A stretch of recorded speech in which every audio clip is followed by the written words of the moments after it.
어느 기업이 공짜로 돈 주는 법 없습니다. 300만 달러, 500만 달러, 800만 달러면 100억입니다. 네. 100억을 아무 그거 없이 줄 수 있는 사람은 일단 없습니다. 혐의는 300만 달러에 하나입니다. 대북 관련은 300만 달러죠. 네. 그런 관련해서 본다면은 충분히 있다는 말씀을 드리고 싶고. 김성태에 대해서 이화영의 변호인들이 묻습니다. 상방울 대북 산업과 관련해서 경기도로부터 공식적인 서류를 받은 적이 있느냐? 없다고 이야기를 합니다. 네. 그러면 경기도의 공동사업 여부를 확인한 사안이 있느냐? 없다고 합니다. 이게 6월 13일 날 중앙일보 보도거든요. 그래서 김성태가 자신의 대북 사업을 원활하게 하기 위해서 경기도라는 공신력 있는 단체를 끌어들인 그런 것이고 김성태의 일방적인 기대이지. 이재명 챙기려 측근들 사회이사로 뽑고 쪼개기로 후원을 했다라고 얘기를 했습니다. 김성태 전 쌍방울 그룹 회장의 얘기죠. 지금 현재 구속돼 있는 상태입니다. 그런데 어제 이화영 전 평화부지사의 대북 송금 사건 관련한 이 재판에 나와서 지금 이재명 대표를 챙기려고 이재명 대표의 측근들 사회이사로 뽑고 쪼개기 후원을 했다라는 얘기를 했다라는 건데요. 법정에서 나온 얘기는 저희가 직접 가서 찍을 수가 없습니다. 그래서 저희가 직접 들어간 기자의 말을 좀 갖고 와봤습니다. 이런 얘기를 했다고 합니다. 네. 이화영 전 부지사 민주당 대선 경선 첫날에 이재명 이 대표한테 당시 지사한테 후원금 많이 모이면 좋지 않냐라고 해서 내 돈으로 1억 5천만 원에서 2억 원 정도를 여러 명의 이름으로 후원을 했다라고 얘기를 했습니다. 그리고 이화영 전 부지사한테 이 쪼개기 후원을 했다라고 얘기를 하니까 아주 고맙다. 이재명 대표 비서한테서 바로 전화가 왔다라고 말을 했다. 다시 말해서 쪼개기 후원을 했다는 걸 이재명 대표도 알았을 거다라는 얘기를 지금 하고 있는 거죠. 이화영 전 부지사의 소개로 이재명 대표의 측근들을 사회이사로 선임을 했다라는 겁니다. 경기도랑 관계성을 높이고 이재명 측근이라서 영입을 한 겁니까? 라는 질문에 그렇다라고 얘기를 했다라는 건데요. 그럼 이화영 전 부지사가 이재명 지사가 이재명 지사가 모든 내용을 보고받고 알고 있다고 당신한테 김성태 회장한테 얘기를 한 겁니까? 얘기했더니 일일이 전화해서 얼마 주겠다는 얘기는 안 했지만 내가 뭘 할 때마다 통화를 했었다. 제가 자선단체 하는 사람도 아니고 사업가이지 않습니까? 라고 얘기를 어제 재판에서 했다라는 겁니다. 근데 이 얘기만 했느냐? 이 얘기만 또 한 게 아닙니다. 저희 키워드가 노상강도죠. 이런 얘기도 했습니다. 본인한테 금전적인 후원을 하는 사람을 노상강도라고 표현을 합니까? 정치하는 사람들이 최소한 측은지심을 가져야지 평생 지지했던 사람을 갑자기 뜻이 안 맞는다고 이렇게 하는 건 좀 아닌 것 같습니다. 라고 얘기를 했습니다. 노상강도라는 표현 누가 썼는지 기억하시죠? 이재명 대표가 최근에 썼었습니다. 노상강도를 경범죄로 기소한 이상한 검찰이다. 라고 이재명 대표가 얘기를 했었죠. 검찰 김성태 전 회장의 기소는 중범죄를 다 빼고 경미한 사안만으로 적용을 했다. 왜 노상강도를 경범죄로 기소를 하느냐라고 얘기했는데 여기에 대해서 김성태 전 회장이 직접 재판에 나와서 서운함을 공개적으로 지금 피력을 한 겁니다. 근데 일단 이 부분, 아까 김성태 전 회장이 얘기한 부분들 중에서 이런 부분이 있었죠. 이재명 대표한테 뭐 건건이 다 일이 하자마자 이 얘기를 한 건 아니지만 나는 계속 얘기 뭐 할 때마다 통화를 했었다라고 얘기를 합니다. 그러면서 이재명 대표가 그걸 몰랐다는 건 내가 회사 일을 몰랐다는 거랑 같다라는 얘기도 했습니다. 이상식 실장님. 예. 저게 이제 제3자 뇌물죄에 있어서 핵심적인 구속 요건이 되는 게 뭐냐 하면은 네. 단순한 인지가 아니고 이재명 지사가 이화영이 이제 보고를 하니까 알았다라고 대답했다는 것 아니겠습니까? 이화영 전 부지사의 진술은 그렇죠. 네, 알았다고 진술은 얘기했다. 그렇죠. 그런데 지금 제3자 뇌물죄가 성립하기 위해서는 단순히 알았다. 이거는 객관적인 인지 상태고 그걸 네. 넘어서는 또 다른 심리 상태가 필요하다. 그게 뭐냐면은 확인과 결재다. 네. 확인과 결재 이렇게 지금 판례에서 지금 나와 있거든요. 네. 예, 그래서 제가 보기에 이 김성태 상방울 회장이 이재명 지사에 대해서 섭섭함을 느끼고 지금 여러 가지 진술을 하고 있는데 저 진술만으로 지금 이재명 지사를 제3자 뇌물죄로 기소하려고 한 검찰의 의도는 굉장히 조금 무리한 측면이 있다. 저는 이렇게 보여집니다. 뭐 이야기가 나온 김에 제3자 뇌물죄에 대해서 이야기를 하면은 부정한 청탁이 있어야 되거든요. 부정한 청탁이 있고 그 부정한 청탁에 대해서 당사자 사이에 공통의 인식이나 그렇죠.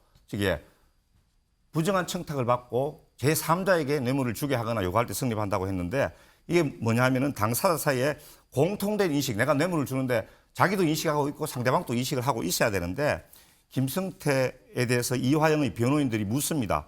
상방울 대북 사업과 관련해서 경기도로부터 공식적인 서류를 받은 적이 있느냐? 없다고 이야기를 합니다. 네. 그러면 경기도의 공동사업 여부를 확인한 사안이 있느냐? 없다고 합니다. 이게 6월 13일 날 중앙일보 보도거든요. 그래서 김성태가 자신의 대북 사업을 원활하게 하기 위해서 경기도라는 공신력 있는 단체를 끌어들인 그런 것이고 김성태의 일방적인 기대이지 경기도나 이재명 지사의 공통된 인식이나 양해는 없었다. 이렇게 판단하고 있기 때문에 저게 지금 법정에서 굉장한 법리 다툼이 있을 걸로 보여지고 무죄가 가능성이 굉장히 높다. 저는 이렇게 판단을 하고 있습니다. 네. 사실 저희가 제3자 뇌물 혐의를 조금 이따가 말을 하려고 생각을 하고 있었었는데 조금 빨리 나왔습니다. 일단 요지는 이런 것 같아요. 김성태 전 회장이 이런저런 얘기를 한다고 해서 그게 이재명 대표랑 직접적으로 혐의로 엮을 수 있는 부분은 아니다. 김성태 전 회장의 진술이 그다지 비중이 있지 않다라는 취지로 지금은 말씀을 하신 것 같은데 그런데 이 부분 김성태 전 회장이 아니 어떻게 나를 노상강도라고 얘기를 해라고까지 얘기하면서 굉장히 좀 서운함을 피력을 했죠.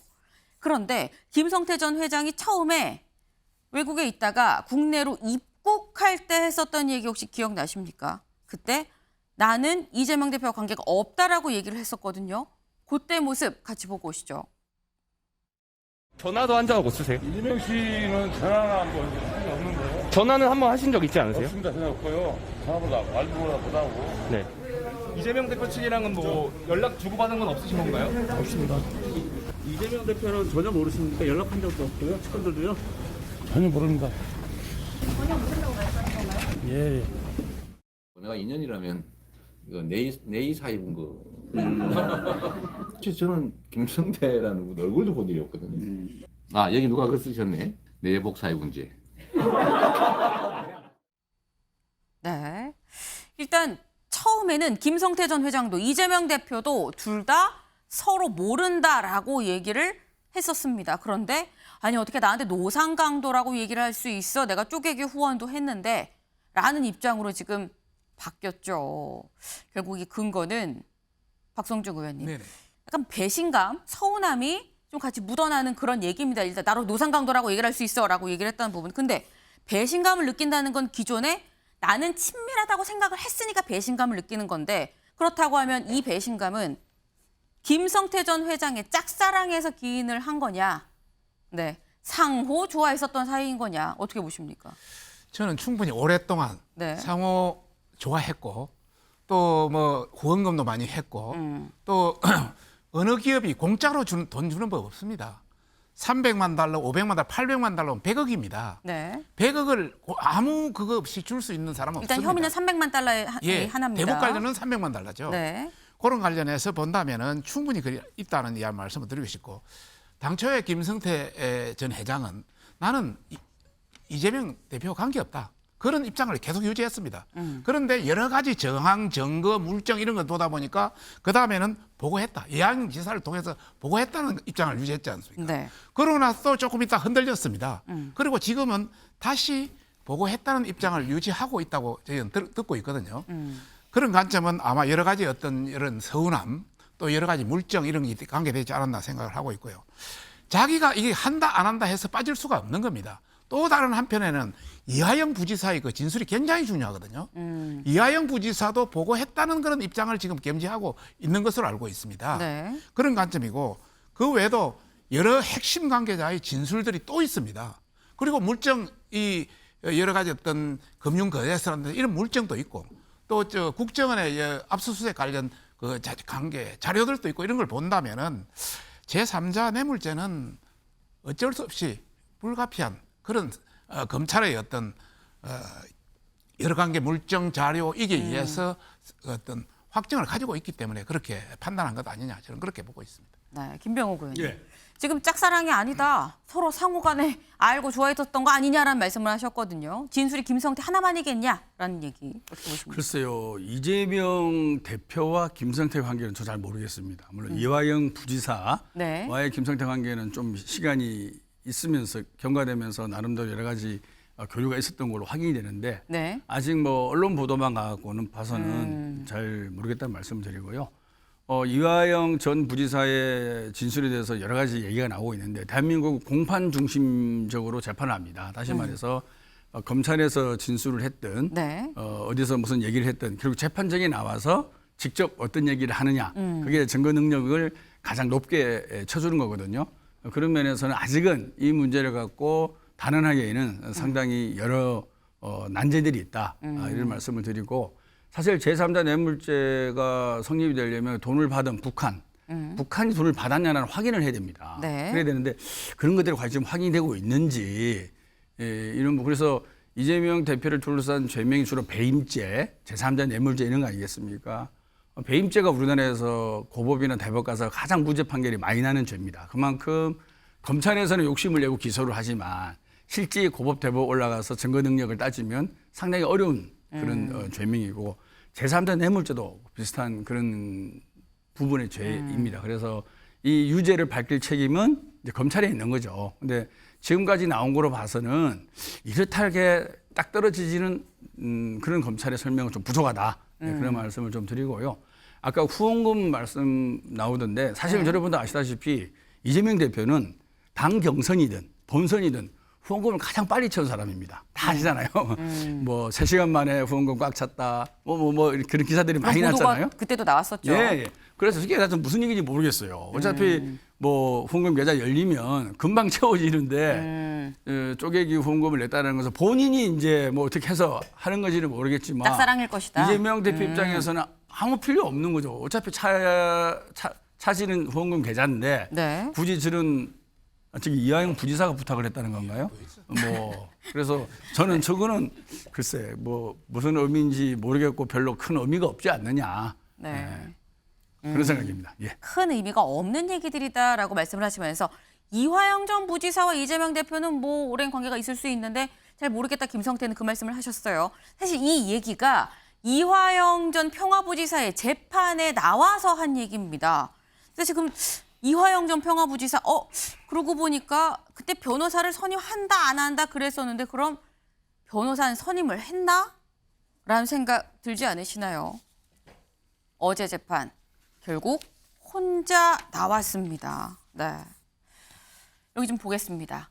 첫 재판에서 저희도 방송에서 말씀드렸었는데 변호사 해임서를 아내가 냈었죠. 그랬더니 변호사 해임 제 의사가 아닙니다. 집사람이 오해했습니다. 얘기를 해서 그렇게 얘기하면 안 돼요. 정신 차려야 돼요. 라고 얘기하면서 법정 안에서 이른바 부부싸움이 있었다라는 얘기가 있었습니다. 그래서 그럼 그 두 번째 재판에서 그럼 어떤 변호사를 같이 나오는 것이냐 봤을 때 기존에 선임을 했었던 해광 변호사가 아니라 덕수의 김영태 변호사가 나왔습니다.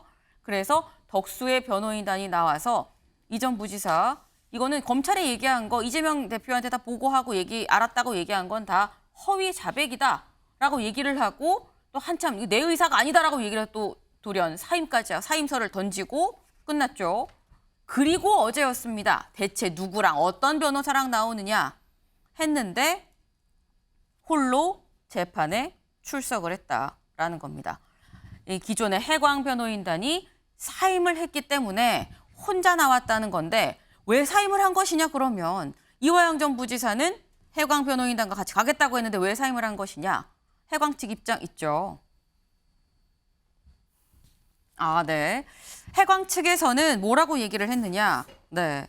그러니까 해광 측에서는 자꾸 아내가 우리를 약간 모독을 하고 있다. 신뢰관계가 깨졌다라고 지금 얘기를 했습니다. 그러면서 이제 사임을 했고 결국 혼자 재판에 출석을 해야 되는 상황. 그래서 국선을 급하게 좀 선임을 해서 재판을 재개를 했다라는 건데요. 네. 근데 이런 부분을 지금 보면 김병민 최고님. 예. 해광이 사임하고 결국 안 나왔거든요. 그럼 아내와 이화영 전 평화부지사 의견이 지금 갈리는 상황에서 아내의 의견으로 가는 것이냐라고 볼 여지가 사실 상당히 있습니다. 근데 새로운 변호사를 만약에 선임하면서 이화영 부지사의 아내의 조력을 받고 기존에 있었던 덕수 변호인단의 주장처럼 가게 될 것이면 국선 변호인으로 홀로 재판에 출석하지는 않겠죠. 그러니까 가능한 한 해광의 변호인단의 조력을 받고 싶었던 것 같은데 네. 워낙이나 부인 측에서 강력하게 문제를 제기하고 있는 상황에서 그러지 못했던 것 같고 지금 이화영 부지사 본인 개인이라면 또 이화영 부지사를 어떻게든 돕고 싶은 가족이라면 관련된 모든 혐의 중에서 이화영 부지사에게 불편하고 도움이 되지 않는 내용들은 최소화시켜서 형량을 낮춰야 되는 게 핵심 아닙니까? 근데 이화영 부지사 편에서 얘기하고 있는 것처럼 보이지 않고 오히려 네. 이화영 부지사를 넘어선 이재명 대표, 당시 지사로 향하는 것을 막아세우려는 변호 전략처럼 보이게 되니까 도대체 납득하기 어려운 일이 벌어지고 있다고 생각이 되는 거죠. 왜냐하면 이화영 부지사가 당시 경기도에 근무하면서 이재명 지사와 아무런 관련도 없이 모든 것들을 다 쌍방울 김성태 회장과 주고받으면서 이 많은 일들을 했다면 거기에 대한 책임을 홀로 다 져야 되는 것 아닙니까? 그런데 여기에 대한 일들이 당시에 이재명 지사의 지시와 승인 등에 따라서 만약 그런 일들이 이루어지게 됐다면 네. 이화영 부지사가 또 피해갈 수 있는 측면들도 분명히 존재할 수 있을 건데 여기에 대한 가족들이 왜 저 같은 선택을 하게 되는지에 대한 의구심이 더더욱 커질 수밖에 없다 말씀을 드리고요. 앞서 이제 김성태 회장을 이제 이재명 대표와 민주당이 거세게 몰아세웠던 건 이거 검찰이 자꾸 김성태 회장이 엄청난 범죄 혐의자로 갖고 있는데 김성태 회장 죄를 줄여주기 위해서 회유 압박한 거야. 이런 식의 주장을 펼치게 되니까 김성태 회장이 화가 나갖고선 계속 얘기를 하고 있는 거잖아요. 근데 조금 전에 나왔던 대통령 선거 때 수억 원의 쪼개기 후원했던 거. 대놓고 불법 아닙니까?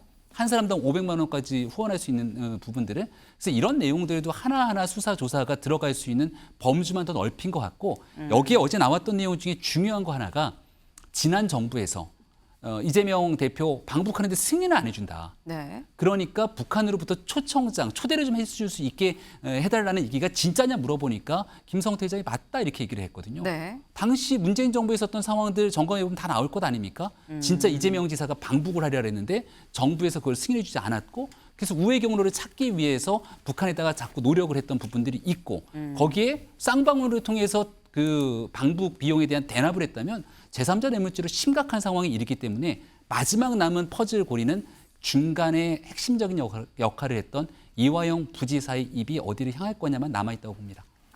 지금 김성태 전 회장의 얘기가 어떻게 보면 사안을 좀 더 확대하는 판도라의 상자가 열린 것 같은 지금 효과가 있다. 쪼개기 후원도 다 조사를 해야 되고 다 낱낱이 나온 얘기를 조사를 해야 되는 거 아니겠느냐라고 말씀을 하셨습니다. 이상식 실장님.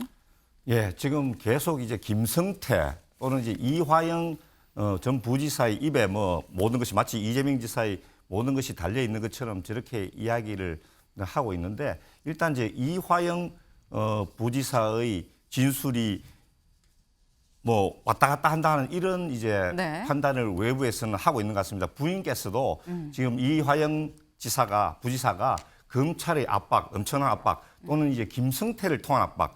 김성태는 결사적으로 자기 사업을 지켜야 되기 때문에 어쩔 수 없이 검찰의 회유나 협박에 취약한 부분이 분명히 있을 수밖에 없거든요. 네. 그래서 김성태를 통해서 이제 이화영을 압박하니까 이화영이 흔들린다.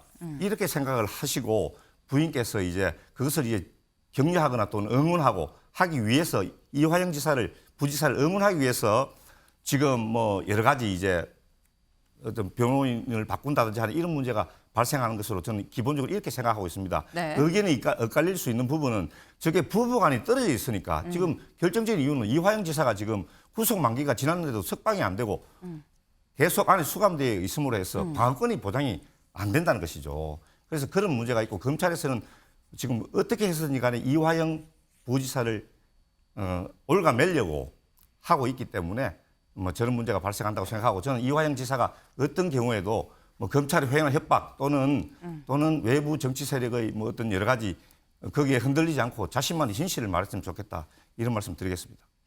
지금 뭐 검찰에 지금 회유 압박이 있다라는 취지로 지금 말씀을 하셨는데 검찰의 입장은 또 이렇습니다.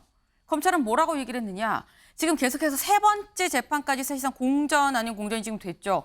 이화영 전 부지사의 배우자 법무법인 해광을 선임했던 인물 아니냐. 갑자기 태도를 돌변해서 해광을 해임하려고 지금 비난을 했는데 이런 걸 보면 이건 피고인이 법정에서 진술을 못하게 하려는 누군가의 조직적 사법 방해 행위가 아닌지 의심이 된다라는 겁니다.